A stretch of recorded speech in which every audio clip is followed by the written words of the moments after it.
औरंगजेब लाहौर में मीडिया से गुफ्तगू कर रही हैं। PID में बैठकर हर रोज पंजाब हुकूमत के, क्योंकि वफाक में वो जा नहीं सकता और वो इसलिए नहीं जा सकता वफाक में कि वहाँ नैब की जितनी फाइलें ब्रॉडशीट में चोरी हो गई, जो इस वक्त रिकॉर्ड, जो खुद अपना कमीशन कह रहा है, वो शहजाद अकबर साहब ने जो शहबाज शरीफ पर इल्ज़ाम लगाता था, वहाँ बैठकर PID में कागज़ लहराता था, जिसने यहाँ सहाफ़ियों को प्लांट कराया, जिसकी जो असल चेहरा है वो नज़र आ गया लंदन की हाई कोर्ट में।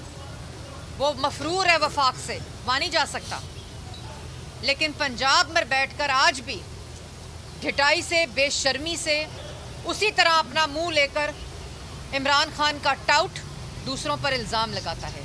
ये तो दावेदार थे तब्दीली के, ये तो कमबख्ती अवाम की, कमबख्ती मुल्क की मईशत की तबाही, और वो लोग जिन्होंने एक ईंट नहीं लगाई। मैं पाकिस्तान की आवाम को बताना चाहती हूँ कि इन चोरों की, इन झूठों की, इन किराए के तर्जुमानों की, जिन्होंने ब्रीफ केस उठाना है तो किराए के वजीर आजम के समेत मुल्क से भाग जाना है, इनकी बात पर अब यकीन न कीजिएगा। जिन्होंने एक ईंट नहीं लगाई, 14,000 अरब का मुल्क का तारीख का कर्जा ले लिया, वो आज क्या कर रहे हैं?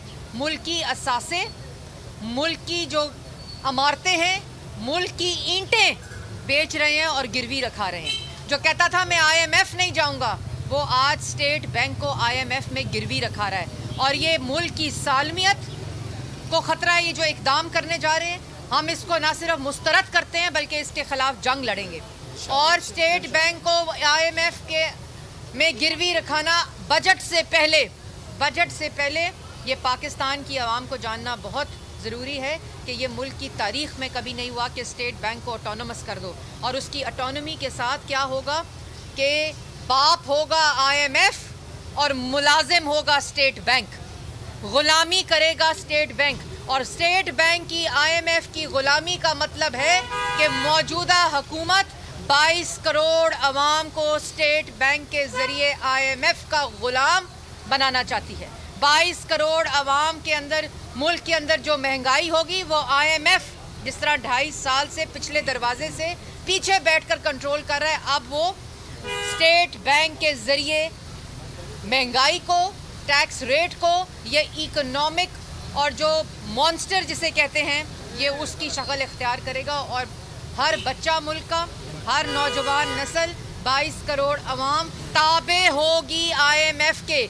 ये वो कहता था जो मैं IMF गया तो मैं खुदकुशी कर लूँगा, उसने पूरे का पूरा मुल्क, पूरे का पूरा स्टेट बैंक IMF के हवाले कर रहा है, IMF में गिरवी रखवा रहा है, और ये इनकी असल हकीकत है। अच्छा मैडम, मैं नैब के हवाले से इतनी बात करना चाहूँगा कि नैब को एक मुकद्दस गाय बनाकर, एक अनटचेबल बनाकर, और एक पाकिस्तान में एक ऐसा इदारा बनाकर पेश किया जा रहा है कि जिसके बारे में कोई बात नहीं कर सकता। मैं मजम्मत करना चाहता हूँ पैमरा के उस नोटिस की जो TV चैनल्स को इशू किया गया है, जिसके अंदर नैब पर तनकीद के हवाले से वार्निंग दी गई है। ये आज़ादी इजहार राय के ऊपर इन्होंने हमला किया है, और नैब अपनी हरकतें ठीक कर ले। नैब का इदारा सियासी आलाकार है, सियासी इंतकाम के लिए इस्तेमाल होता है। जेल जाएं तो मियाँ नवाज शरीफ, जेल जाएं तो मरियम नवाज, जेल जाएं तो शहबाज शरीफ, जेल जाए तो हमजा शहबाज, जेल जाए तो ख्वाजा साद रफ़ीक, जेल जाए तो शाहिद खाकान, जेल जाए तो एहसन इकबाल, जेल जाए तो कामरान माइकल। तो ये ख्वाजा आसिफ साहब पे जो केस बनाया गया, आज भी पाबंद सलासिल हैं। तो आटा किसने चोरी किया पूरी कौम जानती है। आज आटा महंगा है। चीनी किसने चोरी की पूरी कौम जानती है। आज 115 रुपये चीनी है। जहांगीर खान तरीन को तो कोई कुछ नहीं कहता। बिजली किसने चोरी की पूरी कौम जानती है। बिजली के कारखानों वाले काबीना में बैठे हैं। अद्वियात किसने चोरी की, उसको पार्टी का सेक्रेटरी जनरल बनाया गया। तो नैब के चेयरमैन को ब्लैकमेल करके इस हुकूमत ने जिस तरीके से नैब के केसेस बनवाए हैं वो पूरी कौम जानती है। और नैब को जिस तरीके से पेश किया जा रहा है कि ओहो नैब के बारे में कोई बात ना करे, तो आप जितने ओछे हथकंडे अपनाएंगे उतनी नैब की बात होगी। नैब जवाबदेह है, नैब किसी कानून के ताबे है, नैब मादर पिदर आज़ाद नहीं है कि जो दिल में आए करते रहें। और हमारा जो पुरअमन एहतजाज है, पुरअमन इज़हार यकजहती है, वो होगा, हर हाल में होगा। एक पत्ता नहीं टूटता। जिन्होंने 126 दिन धरने किए, पीटीवी पे हमला किया, मौजूदा सदर ने मौजूदा वजीर आजम को कॉल करके कहा कि भाई साहब पीटीवी पे हमला हो गया, तो उन्होंने मुबारकबाद पेश की और उसको इंडोर्स किया। गिरेबान से घसीट लो, मार दो, ठोक दो, ओए आईजी उल्टा लटका देंगे, मार देंगे। जो असमतुल्लाह जुनेजो नामी एसएसपी के साथ हुई, पूरी कौम ने देखा। तो ये गालम गलोच का कल्चर आपकी सियासी जमात में, हमारी में नहीं है। और ये शहजाद अकबर एक डरपोक आदमी है। उस दिन हमजा शहबाज की यूएस काउंसिल जनरल से मुलाकात हुई तो इतनी चुभी, इतनी उसकी तकलीफ़ हुई कि उसके बारे में मुग़ल्लज़ात बकते रहे।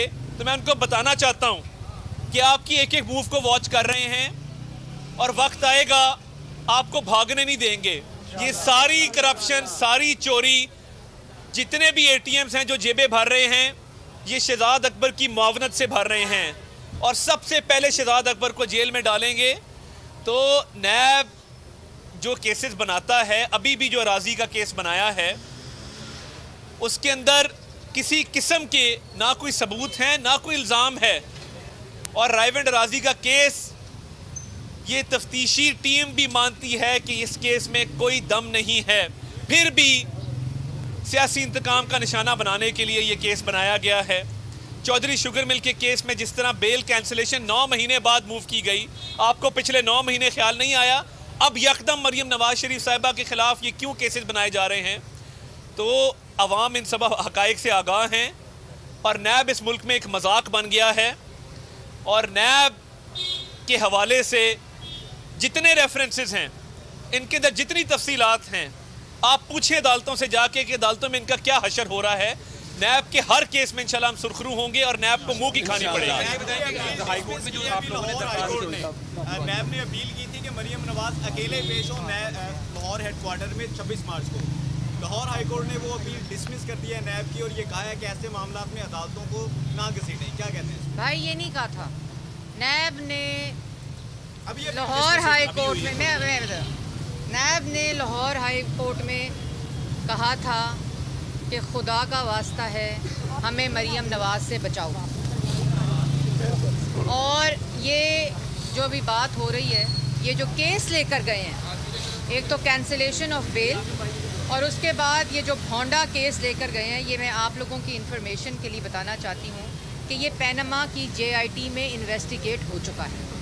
ये अराजी का सारा रिकॉर्ड पैनमा की JIT में उस रिपोर्ट के अंदर मौजूद है। इन्वेस्टिगेशन हो गया जिसमें सुप्रीम कोर्ट ने जिसकी फर्दर इन्वेस्टिगेशन के लिए कहा, उसमें ये केस और ये रिकॉर्ड को फर्दर इन्वेस्टिगेशन करने से रोक दिया गया।